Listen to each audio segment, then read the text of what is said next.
So finally on me nikarudi kwa nyumba yangu.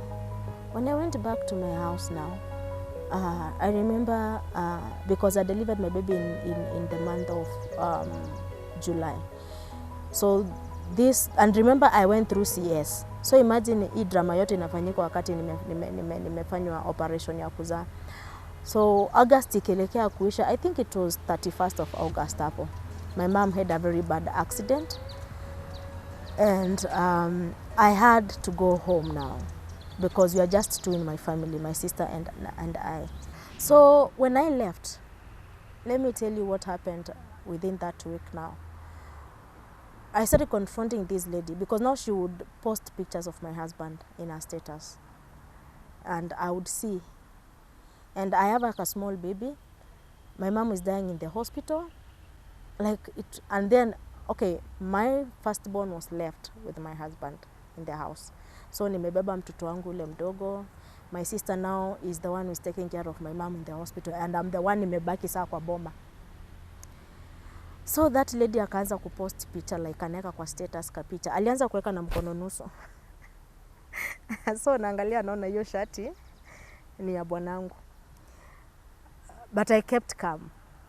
The second day, kaweka kichwa nusu, like kichwa. So I confronted her. I asked her, why are you doing this to me? And then she just told me, ndio wachange maringo mingi, wacha sasa nikuonyeshe chenye natakanga kuona.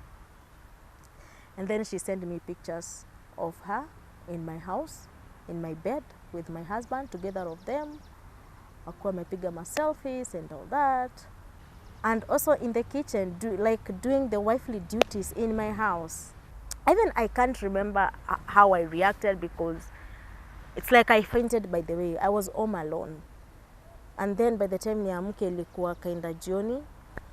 My baby was there, she had cried, and she's a small baby. I've not breastfed her for like, I can say, for almost 4 to 5 hours after seeing those pictures.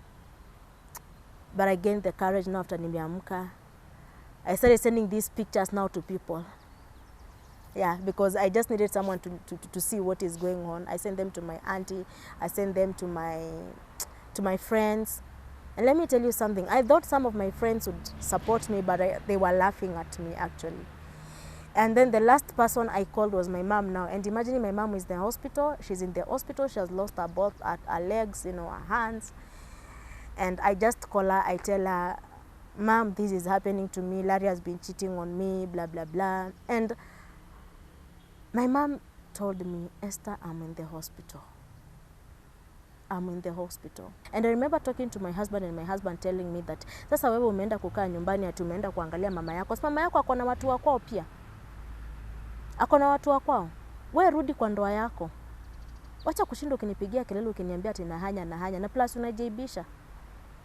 Unajaibisha kwa sababu hizi picha zenye unaonyesha watu, unaonyesha nini. Wacha kushinda hapa someone who is now like is blaming you for everything and you are being told you are doing the wrong thing. And what I'm doing, I just need help. So nilikopa fare without even telling my mom.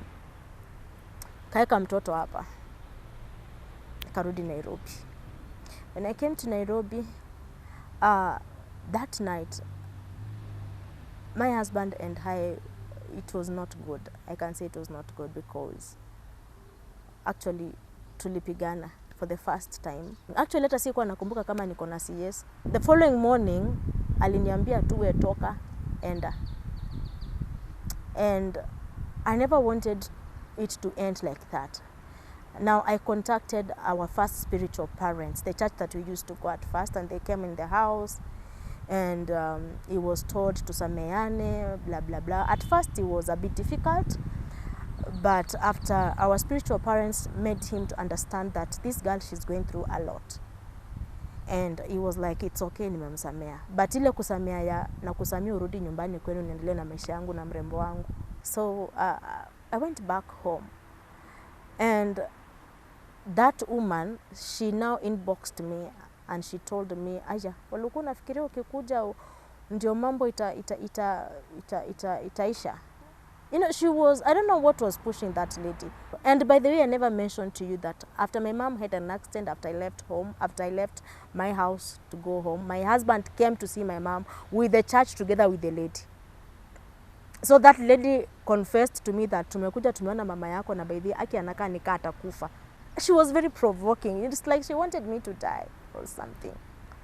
And the only thing I would just cry. I just wanted to die. I never wanted to live. And then she started now sending me now the chats.